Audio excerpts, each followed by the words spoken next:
The midnight passenger.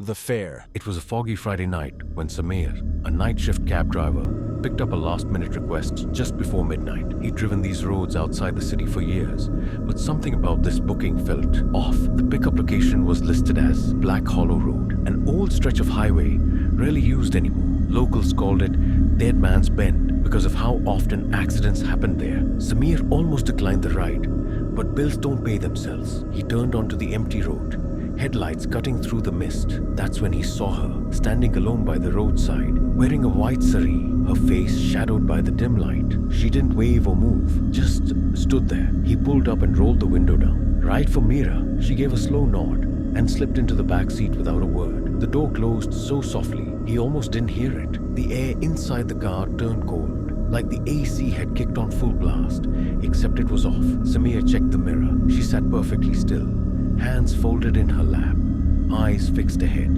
Her skin looked pale, almost grey, like wet ash. "Where to?" he asked, voice cracking slightly. "Home?" she whispered. He waited for an address, but nothing followed. Just silence and the low hum of the car as he drove on instinct. The road. The ride stretched on longer than expected. Roads twisted in unnatural ways. Familiar signs vanished, and the GPS kept recalculating with every turn. He glanced back again. She hadn't moved, but her reflection, it was smiling. The real Mira sat motionless, lips pressed in a straight line, but the version in the mirror wore a grin, a wide, unnatural one that seemed to stretch a little too far. Samir blinked.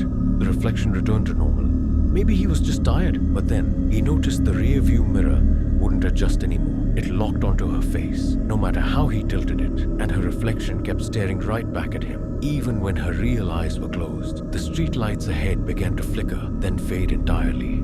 Darkness swallowed the road. The only light came from his own headlights and the faint red glow of the meter. Suddenly, Mira spoke.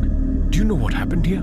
Samir jumped. "What?" "Black Hollow Road. Do you know what happened here?" He shook his head, pulse rising. "No, ma'am. They never found my body." Her voice was calm, too calm. He slammed the brakes. Silence. When he turned around, the back seat was empty. The farewell. Samir's heart pounded in his ears. He threw the car into park and stepped out, the cold air wrapping around him like a wet shroud. The fog had thickened and the world felt wrong, quite dead.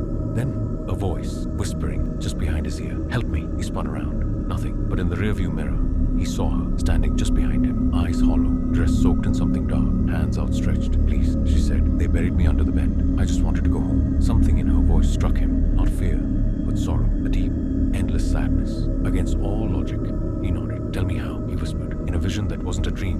He saw it, a car crash, years ago, twisted metal, flashing lights, and then silence. Her body, thrown down the ravine, never recovered. Her spirit left wandering, looking for someone to take her home. When he blinked, the vision faded. The fog began to lift. Samir drove to the bend, heart heavy, headlights sweeping over the edge of the cliff. Below, half buried in the earth and brush, was the rusted skeleton of a car. He called the authorities that night. It took days of searching, but they found the remains. A missing persons case, cold for over a decade, now closed. Samir never saw Mira again, but sometimes, when he drives past Black Hollow Road, he hears a soft voice whisper in the wind.